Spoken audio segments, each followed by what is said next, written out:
اس کے بعد اسی عمل کے دوران، اسی روحانی زندگی کے دوران عہد لیا گیا، الست بربکم قالوا بلا۔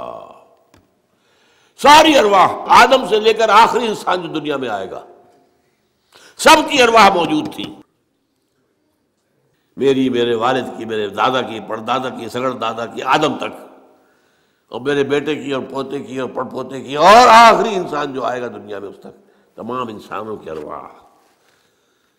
الارواح جنود مجندہ، حدیث میں الفاظ ہے، لشکروں کے لشکر، تمام ارواح انسانیہ پیدا کرنی، لیکن جسم کسی کا نہیں تھا۔ ان سے عہد لیا گیا، الست بربکم قالوا بلا، کیا میں نہیں ہوں تمہارا رب، مالک، آقا، حاکم، پروردگار؟ سب یقیناً ہے اللہ، تو ہی ہمارا حاکم ہے، پروردگار ہے، عالم۔ پہلی زندگی یہ ہے۔ اس کے بعد سلا دیا گیا۔ نیند اور موت میں زیادہ فرق نہ سمجھیے، موت جو ہے وہ بھی ایک طرح کی نیند ہے، اور نیند بھی ایک طرح کی موت ہے۔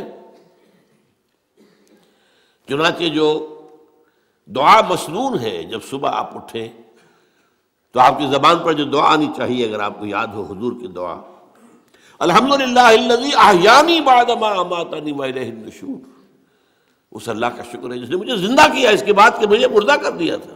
نہیں، مردہ ہوتا ہے انسان جب اس کا شعور ہی نہیں۔ تو یہ در ہے، اور موت جو اب آنے والی ہے، موت معدوم ہونے کا نام تو نہیں ہے، مردہ پڑا ہے، زندگی تو نہیں ہے، لیکن یہ کیا معدوم ہو گیا؟ معدوم ہے، موجود ہے۔ اور دوسری بات یہ کہ ہمارے علم کے مطابق تو یہ ہے کہ ادھر سے ادھر منتقل ہونے کا نام ہے موت، ہم تو انتقال کہتے ہیں نا۔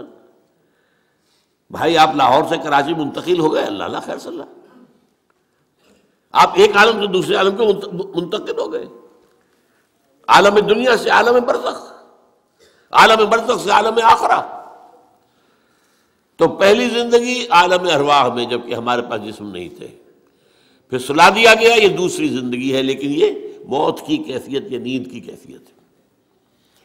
پھر ہماری تیسری زندگی آئی ہے اس دنیا میں، رحم مادر میں، جب حیولہ بنا ہے اور 120 دن کا جنین ہو گیا، ایمبریو ہو گیا، پھر اللہ فرشتے کو بھیجتا ہے۔ یہ حدیث ہے حضور کی اور متفق علیہ روایت ہے۔ بدقسمتی سے جو چیزیں ہمارے مادی ذہن سے ٹکراتی ہیں، ہم انہیں قبول نہیں کرتے۔ مادیت کا اتنا غلبہ ہے کہ جو چیز بظاہر اس مادی کیفیات اور مادی قوانین اور ضوابط کے تحت نہیں آتی، ہم ان کو ریجیکٹ کر دیتے ہیں، حالانکہ وہ عالم ہی اور ہے، یہ عالم اور ہے، روح اس مادی عالم کی شے نہیں ہے۔ حدیث میں آتا ہے، حضرت عبداللہ ابن مسعود رضی اللہ تعالیٰ عنہ کی روایت ہے کہ رحم مادر میں 40 دن وہ جو ایمبریو ہوتا ہے وہ نطفے کی شکل میں ہوتا ہے، پھر 40 دن علقہ، پھر 40 دن مضغہ، ثم یرسل الملک فینفخ فیہ الروح، پھر فرشتے کو بھیجا جاتا ہے اور وہ فرشتہ اس میں روح پھونکتا ہے۔ یہ اس کی تیسری زندگی شروع ہو گئی ہے۔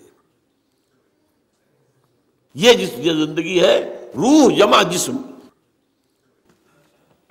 یہ ہماری حیات دنیاوی ہے، روح جمع جسم۔ اور زندگی کون سی ہو گئی ہے؟ تیسری، عالم ارواح کی، پھر وہ کولڈ سٹوریج میں جہاں